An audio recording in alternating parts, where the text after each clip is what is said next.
교회 질서 살펴보는 시간 가지도록 하겠습니다. 혹시 교회 오신 분들은 이 책이 있다 하더라도 뒤에 있는 유인물을 또 가져와 주시기 바랍니다. 이 책으로 살펴보기에는 이제 지난주에 말씀드린 것처럼 오늘 제 2조부터 제 5조까지를 살필 예정인데 이걸 다 읽기에는 너무 길어가지고 조금 요약을 했습니다. 이제 시간이 나실 때 이 2조부터 5조까지 내용은 또 집에서 읽어보시고 오늘은 이제 유인물을 통해 살펴보도록 하겠습니다. 이게 대략적으로 책으로만 40쪽이 넘어서 수요 모임 때 이걸 하나하나 하기엔 너무 길고 또 이 책이나 혹은 시편 찬송에 있는 교회 질서 부분을 통해서 각 조항은 읽되 그 조항의 해설 부분은 제가 요약한 내용을 함께 살펴보도록 하겠습니다.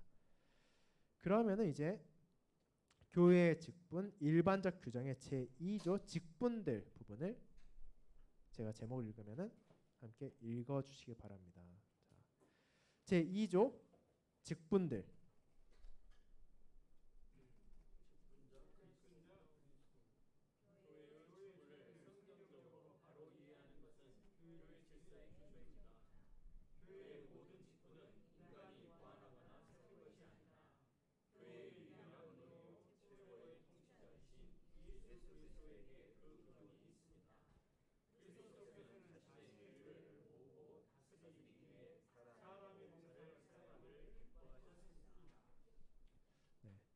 따라서 교회 안에 어떤 직분자도 스스로 권위의 근거를 가질 수 없습니다. 직분자가 가진 모든 권위는 그리스도께 위임받은 권위이며 오직 그리스도를 위해서만 사용되어야만 합니다. 성경의 직분자를 가리켜 사역자 혹은 종이라 부르는 이유가 여기에 있습니다.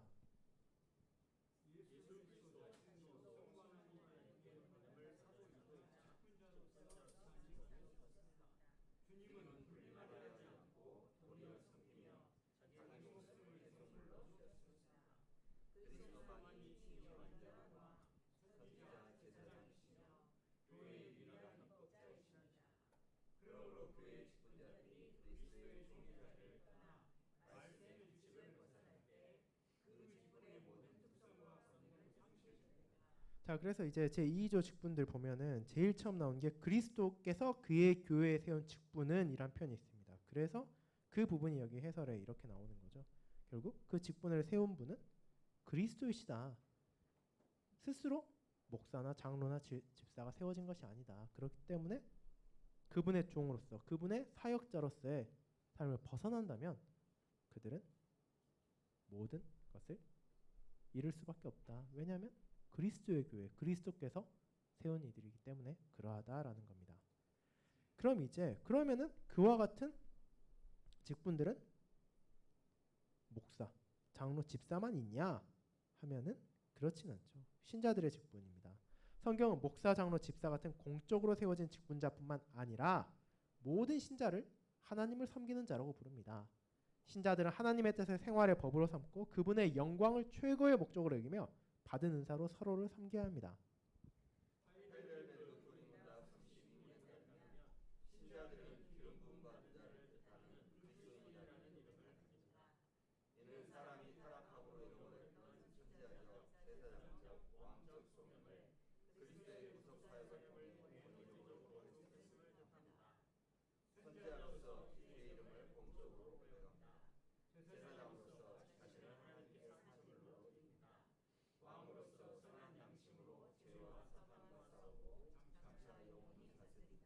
구원받은 신자는 개인주의적으로 머물지 않고 성도의 교장에서 은사를 나누며 교회를 세우고 기억하기 위해 공적으로 특수한 직분자들을 분별할 선택할 권리와 의무를 가집니다. 그래서 이게 이 그리스도인이라는 부분 사실 우리나라에서는 조금 약한 부분이 있습니다. 왜냐하면은 이제 영어를 쓰는 나라 같은 경우에는 교회 다니는 사람들이 자신을 크리스찬이라고 부르는 게 너무 자연스럽고 그렇게 쓰는데 우리는 뭐 교회 다닙니다. 혹은 뭐 신자입니다. 이렇게 쓰는데 그리스도인입니다라고 말하는 경우 조금 드문 것 같습니다. 이제 그런데 이 그리스도인이라는 표현 자체가 무엇이냐? 우리가 이제 영어 생각해 보면 쉽죠. 이제 우리가 한국 사람이기 때문에 코리안 하면은 그 정체성이 나는 한국 사람입니다라는 것을 말하는 거지 않습니까? 그래서 이 그리스도인이라는 것도 내가 한국인 혹은 뭐 미국인 혹은 뭐 캐나다인 이렇게 하는 것처럼 나는 그리스도인이라고 말할 때는 그리스도께 속한 자라는 것을 드러내는 것이고 또 그런 자기의 정체성 안에서 우리 모두가 선지자, 제사장, 왕으로서의 그리스도의 삼중직을 함께하고 있다. 이제 그 부분을 이 교회 질서 해설에서는 언급하고 있는 겁니다. 이제 그러면 그와 같은 모든 사람들이 가지고 있는 직분만 있냐? 그렇진 않다. 이제 마지막에 나온 것처럼 이제 그럼 특수한 직분자들이 누구인가라는 게 이 부분에 나오죠. 3번 특수한 직분들 말씀 봉사자, 장로, 집사 이제 보도록 하겠습니다.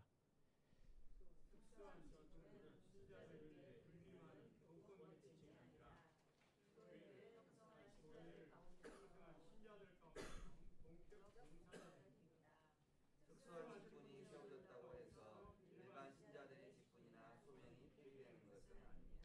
그러니까 이제 목사, 장로, 집사 있으니까 그 사람들이 다 하겠지라고 생각하면 안 된다는 거죠. 그 사람들이 있다 하더라도 모든 신자들이 가진 그리스도 안에서의 직분과 소명은 여전히 있다. 여전히 그렇게 해야 된다라는 거죠. 역사적으로 직분의 왜곡은 여러 교파적인 오류를 낳았습니다. 로마 교회는 신자를 성직자에게 예속시켜 신자의 권리를 부인했고, 로마 교회는 교회 치리를 세속 정부에 의존하여 자유를 훼손했으며, 독립교회주의는 신자 주권 교리를 과도하게 주장했습니다. 성경적 개혁주의는 오직 그리스도만이 교회의 왕이시며 직분자와 신자 모두가 말씀에 순종할 때에만 참된 자유와 권위가 유지된다고 봅니다. 그리스도께서는 교회가 세워지고 발전하는 과정에서 환경과 필요에 따라 사도들을 통해 세 가지 일반 직분을 자연스럽게 세우셨습니다. 장로직, 오순절 이후 예루살렘 교회의 규모가 급격히 커지자 사도들이 이들을 모두 감독할 수 없어 유대 공동체의 전통을 따라 매우 일찍이 장로들을 세웠습니다. 이들은 가르치는 일이 아니라 양무리를 지도하고 감독하기 위해 세워졌으며 성경은 이들을 감독이라고도 부릅니다. 사도들이 말씀과 기도, 구제 사역을 모두 감당하다가 헬라파인에 있는 유대인들과 불편이 생기자 말씀을 제쳐놓고 독재를 시작한 것이 마땅하지 않다 하여 성령과 지혜가 충만한 7사람을 택해 구제 사역을 맡겼습니다. 이것이 집사직의 시작입니다. 목사직, 말씀 봉사자. 초기에는 사도, 전도자, 선지자들이 활동했고 일반 신자의 은사 발휘가 자유로워 전문적인 말씀 봉사자가 급하지 않았습니다. 그러나 사도들이 세상을 떠나고 특별한 은사들이 사라짐과 동시에 교회에 거짓 스승들이 들어와 해를 끼치자 전문적으로 말씀을 연구하고 가르치며 교리를 수호할 목자와 교사가 필요해졌습니다. 이에 따라 장로 중 말씀과 가르침에 수고한 자들을 구별하여 목사와 교사로 삼게 되었습니다. 그래서 이 직분들이 갑자기 나타난 것이 아니라 이제 신약 성경에 다 나오죠. 이 장로, 집사, 목사. 물론 목사 같은 경우에는 이제 다스리는 장로와 이제 가르치는 장로라는 이제 구분 가운데 나타나는 거긴 한데 이제 그럼에도 불구하고 이 직분들이 하나님께서 세우신 일반적인 항존 직분이다. 장로, 집사, 목사가 그저 우연히 발생한 것이 아니라 하나님께서 그 교회를 위해서 주신 직분들이다라는 것을 우리가 보게 됩니다. 이제 새 항존직의 근원과 동권에 대한 부분 보도록 하겠습니다. 목사, 장로, 집사는 선지자, 왕, 제사장의 3직을 가지신 그리스도께 기원을 둡니다. 목사는 교회를 가르치며 그리스도의 선지자직을, 장로는 교회를 감독하며 왕적인 직분을, 집사는 가난한 자를 돌보며 대제사장적 직분을 수행합니다. 교회의 질서와 헬벤의 제네바 전통은 원래 교사를 포함한 네 직분을 말했으나 교사의 기능이 말씀 봉사자인 목사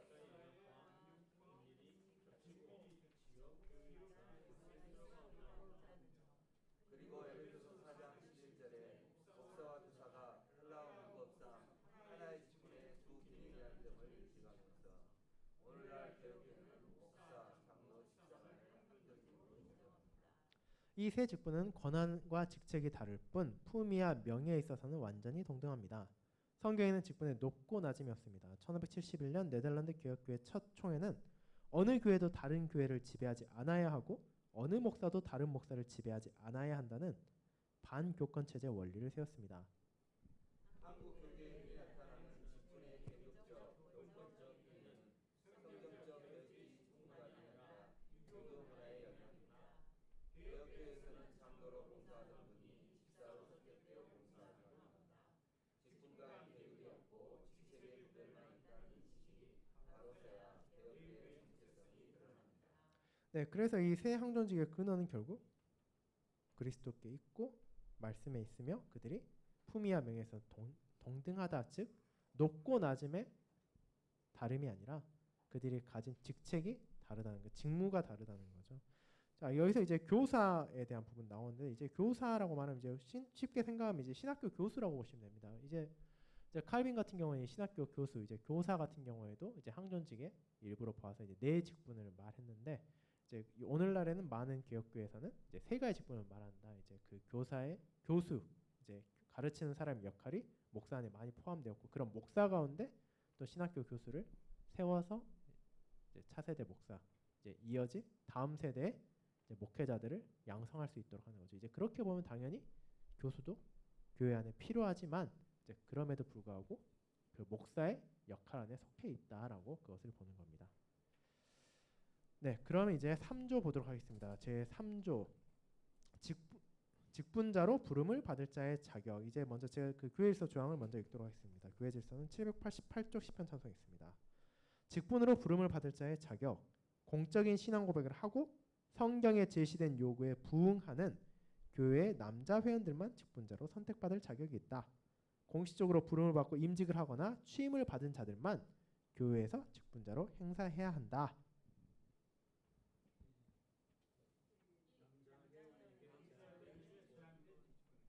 본문은 성경적 자격을 갖추고 공적 신앙 고백을 한 남자 회원만 직분자로 선택될 수 있음을 밝힙니다. 이는 여성을 영적으로 초청하는 것이 아닙니다. 성경은 남녀가 하나님의 형상으로서 그리고 그리스도 안에서 영적으로 완전히 동등함을 명시합니다. 그러나 의의 구속이 창조주의 시각으로 남녀 간의 성도와 역할을 차이까지 제거하지 않습니다. 하나님은 남녀의 신적, 기질적 차이를 주셨고 여자를 남자의 공동 대표로 주셨으며 가정과 교회에서 남자가 머리의 책임을 지도록 하셨습니다. 구약의 새 직분 선지자, 왕, 제사장 모두 남자였고 이제 드보라 같은 경우에는 이스라엘 타락한 시대 아주 예외적 징계적 현상이었음이라고 되어 있죠. 예수님의 12사도와 초대교회의 장로 집사 역시 모두 남자였습니다. 로마서 16장 1절에 베베를 여성 집사로 보낸 시도가 있으나 본래 의미는 공식 직분이 아니라 섬기는 사람을 뜻합니다. 따라서 개혁교회는 창조 질서와 성경적 본을 따라 남성 회원만을 공적 직분자로 세웁니다. 이 공적 신앙 고백과 공식적인 부름, 그와 세례 회원은 영적 돌봄의 대상일 뿐 아직 직분 자격이 없으며 그리스도를 구주로 공적 고백을 하는 자들, 유대전서 3장과 디도서 6장의 성경적 자세를 갖춘 자들을 당회가 신중히 분별하여 추천해야 합니다. 또한 공식적으로 교회의 부름을 받고 임직 취임을 한 자만 직분자로 사역해야 합니다. 종교개혁 당시나 한국 교회 사상 정식 신학교육과 교회의 공적 청빙을 받지 않은 자들이 직통계시나 특별은사를 주장하며 설교자, 부흥사로 활동하여 교회를 어지럽힌 사례가 많았습니다. 교회의 질서를 위해 하나님이 쓰시는 직분의 부르심은 내적 부르심과 외적 부르심의 조화를 통해 증명되어야 합니다. 내적 부름, 하나님과 그분의 나라를 숨기고자 하는 수소, 필요한 사와 생명수, 자기 믿음과 주님의 뜻에 대한 순종, 영원 구원과 하나님의 영광을 구하는 순수한 목적, 그리고 그 길로 인도하시는 환경적 배려를 의미합니다. 외적 부름, 사람이 주관적 감정에 속을 수 있으므로 본인이 실천하는 내적 중심이 교회의 외적 제도와 정체성이라는 판별을 통해 추진받는 것을 말합니다. 신학교수를 할지라도 목사로서 강단 소집 권한이나 말씀 성례 집회권을 독자적으로 가지지 못하며 오직 교회가 공인한 말씀의 봉사자라는 자격에 근거해서만 성례를 집행할 수 있습니다. 당에는 교리적 건전성이 확인되지 않은 타 교파 설교자에게 강단을 쉽게 내어주지 않도록 강단의 순수성을 엄격히 파수해야 합니다. 그래서 이제 이 직분의 자격에 대한 부분은 누가 될 수 있냐? 이제 먼저 남자 회원이어야 되고 이제 그 남자 회원만 한정한다 할 때 그 남자가 여자보다 나아서 우월해서 그러냐라고 하면 그렇진 않다. 그리스도 안에서 모든 남자나 여자나 동등하고 그들 모두가 주님의 은혜를 간절히 구하는 비참한 죄인이다라는 것은 우리가 인정하지만 그럼에도 그 사실이 하나님의 창조 질서를 다시 뒤집는 것은 아니기 때문에 하나님의 창조 질서에 따라서 남자가 머리가 되는 것 그것은 가정만이 아니라 교회에서도 동일하다라는 것을 보게 되죠. 그리고 두 번째로 이제 공적 신앙 고백을 해야 된다. 왜 공적 신앙 고백을 해야 되냐라고 할 때는 말 그대로 유아세를 받은 아이들이 뭐 신실하게 자라날 수 있지만 말 그대로 성도들 앞에서 공적으로 자신의 신앙을 고백한 후에 이제 그의 말과 행동에 스스로 책임을 지고 신앙생활을 하는 거기 때문에 아직 공적 신앙 고백을 하지 않은 사람을 직분자로 세울 수는 없다. 그리고 또한 교회에 부름을 받고 임직 취임을 해야 된다. 즉 이 내적 부름과 외적 부름이라는 게 있죠. 뭐 저도 뭐 한국 교회를 뭐 완전히 잘 알고 이런 건 아니지만 그럼에도 불구하고 개혁교회 안에서 강조되는 건 단순히 내적 부름만이 아니라 정말 나는 정말 하나님을 섬기고 싶어, 하나님을 열심히 섬기고 싶어, 하나님을 뭐 목사가 돼서 섬기고 싶다라는 강렬한 열정이 있을 수 있죠. 뭐 그 자체가 나쁜 것은 당연히 아니고 그것은 선한 갈망이라고 이제 바울도 말하지만 그럼에도 불구하고 외적 부름이 없다면은 우리는 그 사람이 혼자 목사가 될 수는 없다라는 것을 분명히 말하는 겁니다. 그 사람이 정말로 그와 같은 부름이 있다면 하나님께서 그 길을 인도하시는지를 바라봐야 되고 하나님께서 정말로 그를 부르셨다면 그 사람이 정식적인 목회를 준비하는 과정을 거쳐서 예를 들어서 신학교를 가서 졸업을 하고 또 졸업한 후에 또 교회의 부름을 받아서 그와 같은 외적인 부름을 통해서 그 소명을 시작하게 되는 것이지 자기 열정이고 자기 뭐 예를 들어서 뭐 내가 충분히 목회할 정도로 지혜롭고 똑똑하다 해서 자기 마음대로 그럼 나 오늘부터 예를 들어서 교회 세워서 내가 목사한다 이런 식으로는 되지 않는다. 분명히 하나님께서 세우신 교회의 공적인 제도와 부름이라는 과정을 통해서 그 사람이 정말로 부름을 받았는지 우리는 확인할 수 있어야 된다라는 것을 보죠. 왜냐하면은 꼭 목사가 돼야만 또 교회를 섬길 수 있는 것은 분명히 아니니까요. 그렇게 외적인 부름이 열리지 않는다면 그 사람 또 그 사람의 자리에서 또 교회를 섬기고 또 성도들을 돕는 역할을 충분히 할 수 있다라는 것을 우리가 보게 됩니다. 네, 이제 4조 보도록 하겠습니다. 이제 직분으로 부름받는 과정입니다. 1번 당의 공천과 회중의 협력 보겠습니다.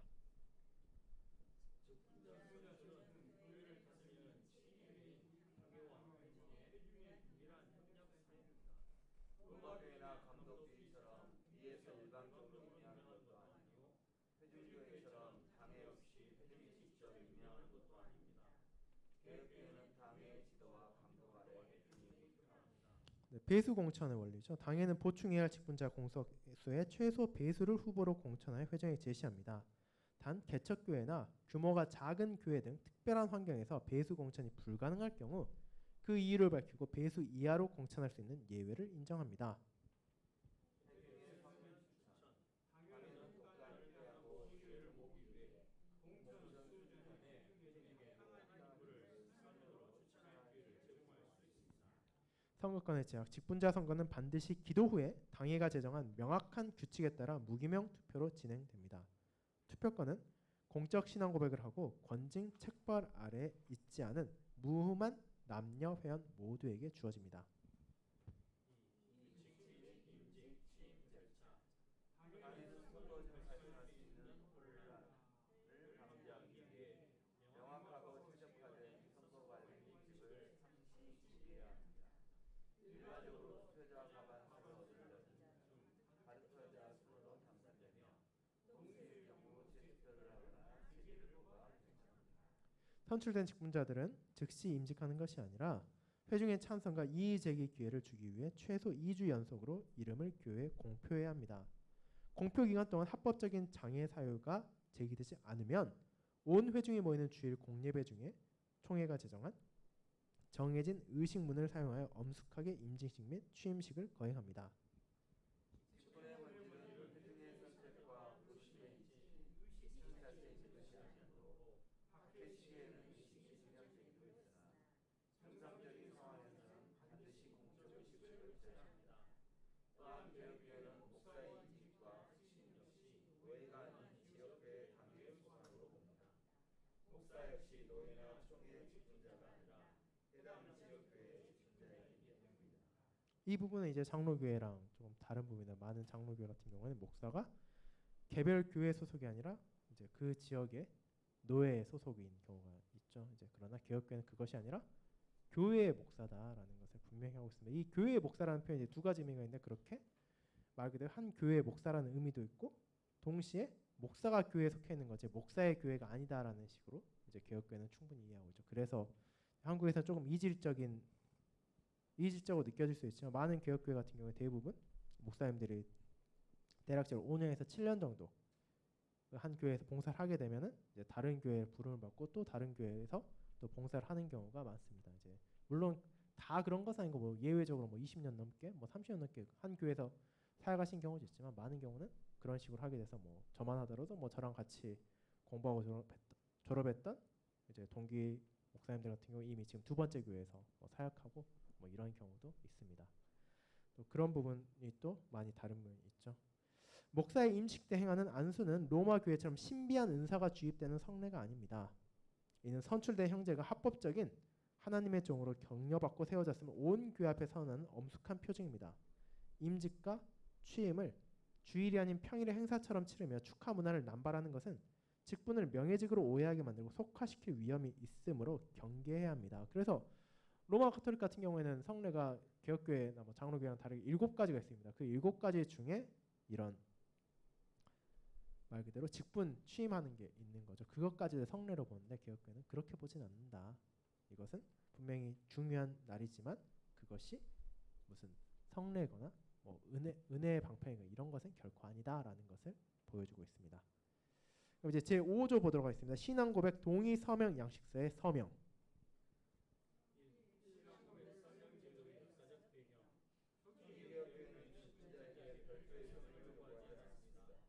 그러나 17세기 초 아르미니우스가 교회 추종자들이 교묘하게 개혁주의 신조를 왜곡하며 교회의 교리적으로 하는 교회의 신성을 지키기 위해 서명제도가 도입되었습니다. 사실 교회 질서도 보면은 우리가 아니 왜 이런 게 교회 질서에 포함되어 있을까라고 생각되는 것은 굳이 없어도 될 것 같은데 하는 게 있는 것들은 대부분 그게 없어서 생겨난 사건이나 문제가 있었기 때문에 그런 것들이 많습니다. 동의서명 양식서도 그렇죠. 우리가 당연히 교회 안에서 직분자가 되는 사람들 당연히 정직하게 말할 것을 생각하고 그 사람들이 이 당시에도 별도의 서명을 요구하지 않았을 뿐 이제 교리를 동의한다 말씀대로 가르치겠다라는 것은 다 구두로라도 전 했지만 알미니우스 같은 경우 그의 추종자들 같은 경우 어떠했냐라고 하면 예를 들어서 이럴 수 있지 않습니까? 뭐 내가 쉽게 말해서 이제 교리문답에 대해서 교리문답 동의합니까?라고 말할 때 교리문답의 내용을 다 동의해서 전 동의합니다라고 말할 수 있지만 예를 들어 한 99%는 동의하고 1%는 내 생각은 좀 다른 것 같은데 하지만 그래도 난 전반적으로 99%는 동의하니까 동의합니다라고 말할 수 있지 않습니까? 그래서 알미니우스 같은 경우에는 이제 하나님께서 택자를 말 그대로 영원전에 택하셨다라는 부분을 동의하지 않았고 이제 그 부분을 소위 말하는 얼버무리면서 그 직분에 들어가고 목사가 되고 교수가 되어서 그 이후에 여러 문제가 생겼죠. 이제 그렇기 때문에 이후에 그런 일들이 반복되지 않도록 분명하게 우리가 성경에 기록된 말씀들을 그리고 우리가 그 성경을 바르게 요약했다고 고백하는 신조를 정말로 분명하게 믿느냐? 정말로 믿습니까? 당신이 취임하기 전에 임직하기 전에 그것을 다시 한번 확인하십시오라고 하는 겁니다. 그래서 정말로 그 신앙인의 양심에 따라서 내가 이걸 동의하지 못한다 그러면은 그 직분에 올라가서는 안 되는 거죠. 직분에 세워지서는 안 되는 거고 나가야 되는 거죠. 그 자신의 생각이 맞는 곳으로 혹은 돌이켜서 그것을 정말로 믿은 후에 서명을 하고 임직을 하든지 해야 되는 거겠죠. 그 부분 계속해서 보도록 하겠습니다. 1618-19년에 개최된 도르스 총회는 모든 개혁교회 직분자가 당시에는 교수도 포함이죠. 교회의 표준 문서인 벨기에 신앙 고백서, 하이데벨 교리문답 그리고 아르미니스주의를 논박한 도르트 신경에 명시적으로 동의하고 서명하도록 공식 문안을 작성하여 의무화했습니다. 이 전통은 오늘날까지 전 세계 개혁교회에 이어지고 있습니다. 직분자로 영입되거나 취임하는 자는 구독자에게 미치지 않고 첫 번째 명예와 칭의의 정부에서 서명 양식서의 친필서명이나 서약서의 신골자를 담보한다. 신주에 대한 확신과 동의, 개혁교회 일치 신주에 포함된 모든 교리적 요점이 하나님의 말씀인 성경과 완전히 일치함을 진심으로 믿고 확신합니다. 교리소 및 가르침에는 공적 설교와 저술을 통해 이 교리를 부지런히 가르치고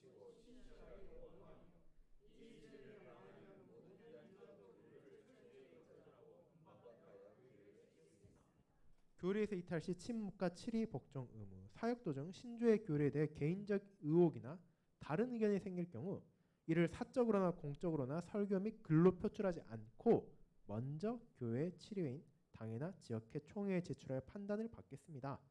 만약 교회를 승인하지 않고 교회의 허락 없이 임의로 가르칠 경우 정직의 책벌을 감수하겠습니다. 치리의 힘의 경우에 대한 설명. 교리의 순수성을 보존하기 위해 치리나 직분자의 신앙 사상에 대해 추가 설명을 요구할 때 언제든지 수긍하며 해결할 것을 약속합니다.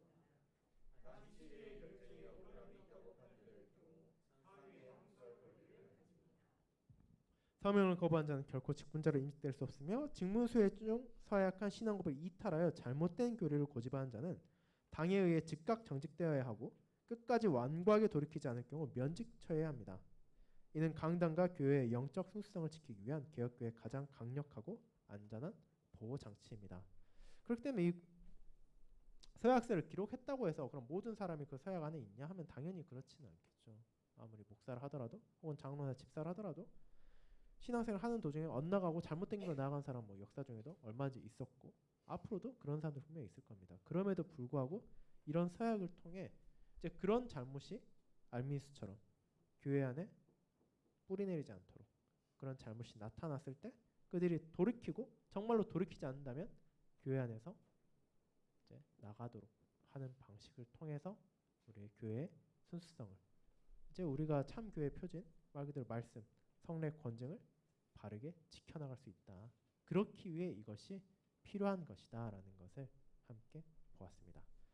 네, 그래서 오늘 2조부터 5조까지 함께 살펴봤어요. 이 내용이 사실은 이제 해설로 보면 말씀드린 것처럼 40쪽이 넘을 정도로 짧지는 않습니다. 이제 그럼에도 불구하고 이제 간단히 요약해서 살펴보았고 이 요약한 내용들 나중에 시간이 나시면은 또 이 교회 질서 해설 이 책 자체를 보심을 통해서 좀 더 보충해서 살펴보시면 더 도움이 될 것으로 생각됩니다.